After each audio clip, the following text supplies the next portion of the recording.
Welcome back to Switch Corner. My name is Alex and today we're going to be taking a look at all the upcoming Switch games this week. Now as always here I don't cover everything, rather those games that are catching my eye, so if I do miss anything, let me know in the comments down below if you think I should be checking it out. With that though, hit subscribe if you love the Switch, as much as we all do here, join our growing family, and let's get started. So before we do get started, thanks to Power A, later in the week we will have two Pokemon 25th anniversary wireless controllers to give away, as well as two Pikachu carry cases celebrating the launch of Pokemon Snap. Now one set they will be given away here on YouTube in Saturday's upcoming deals video. The other pair though, that's actually going to be over on Twitch, where we will be checking out the game as well. Now entries over on Twitch, they do start now, so check out one of the streams this week because you can enter daily. The winner for all of this on Twitch then, it will be announced in Friday's daytime stream. So kicking off the week then, Defend Our Request. This one is for sure piquing my interest as it's promising to blend together RPG gameplay with visual novel. Now the concept here, you are a programmer, your friend just went missing, but 1 year after that event took place they suddenly contact you.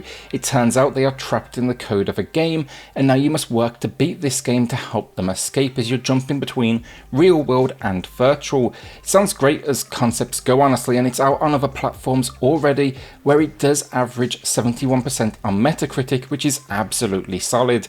This edition then even throws in all DLC as well.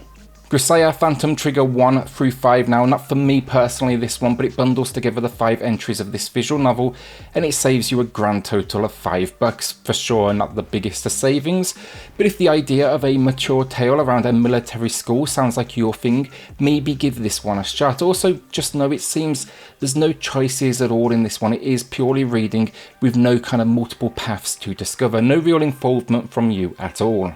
Battle Axe then, and I've already reviewed this one on the channel. I'm absolutely in the minority though with this game, with my opinion, with some glowing reviews out there. But for me, lack of content and random frame rate issues on a particular level in the game just let the entire experience down. It's a top-down hack and slash experience though.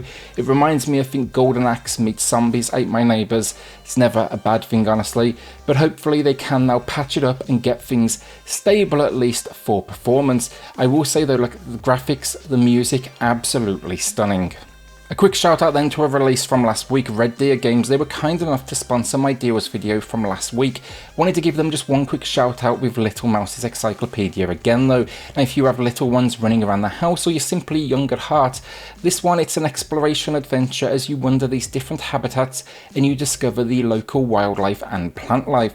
It's simplistic stuff, its focus is for sure on education, but the visuals are like nice and no doubt games to share with the kids, that is never a bad thing.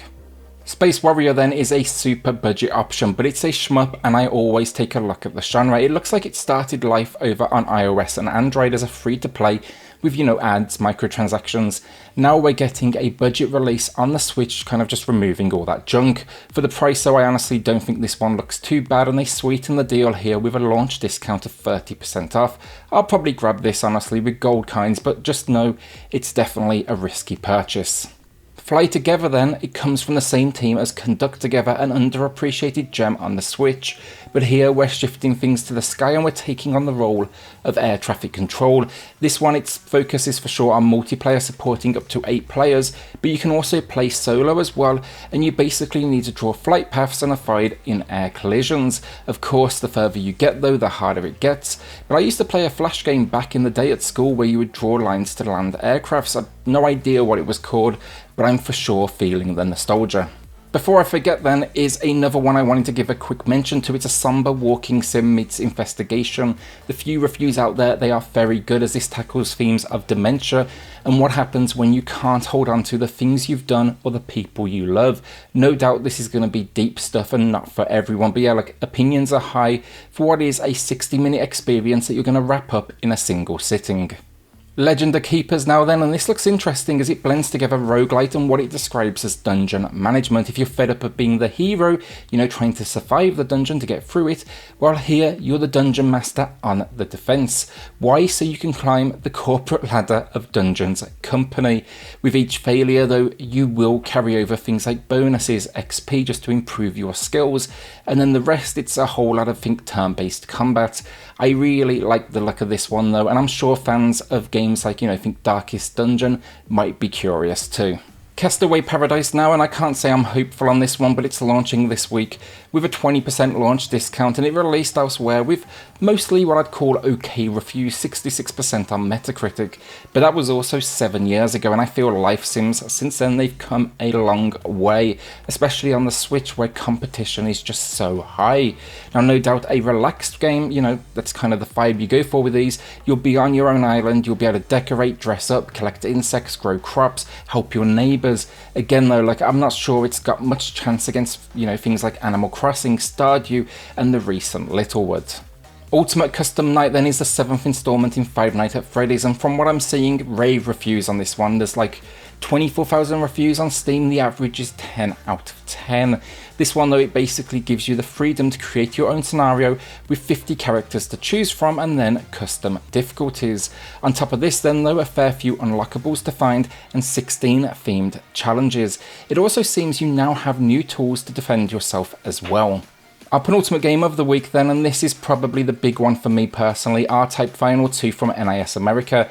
Taken the original action here, they've modernised the visuals, the gameplay, and it's a horizontal shmup and basically a classic series at this point, with tons of enemies and bosses though to take down, no doubt brutal difficulty. I just can't wait to jump in and see all these tweaks and upgrades that they've made. I'd expect here multiple difficulty options if you are worried about that, but I will say even easy in a game like this is never really easy. The final game of the week then, no doubt the big one for most out there, new Pokemon Snap. It's an on-rails Pokemon photography adventure where you explore their habitats and snap the best photos of them, promising a ton of Pokemon to uncover though, and the idea of building out your own Pokedex. This one should be a super relaxed time, which is never a bad thing. Adding in extra content though, I'm curious now just to see how long the gameplay here is, and will it do enough to, earn its AAA price point. I think the original game was maybe 4 to 5 hours in length. I'm excited for it though, and I will for sure have coverage here on the channel. Again then, on the back of that, Saturday here on YouTube I will be giving away 1 Pokemon controller and 1 carry case, and then the same thing again over on Twitch with the giveaway happening there on Friday, where we'll be streaming from 12 PM PST onwards. With that though, will you be adding anything to the library this week, or is it kind of a save that cash kind of week instead? For me, the 2 big ones, it's got to be R-Type and Pokemon. With that though, a shout out then to the patrons of the channel who are just going above and beyond to support SwitchCorner. Helps more than you know, so thank you all so much. If you do want to check that out for yourself, I have linked it in the video description down below. Then hit subscribe if you love the Switch as much as we all do here. Join our growing family, and I'll see you all on the next video. Thanks everyone.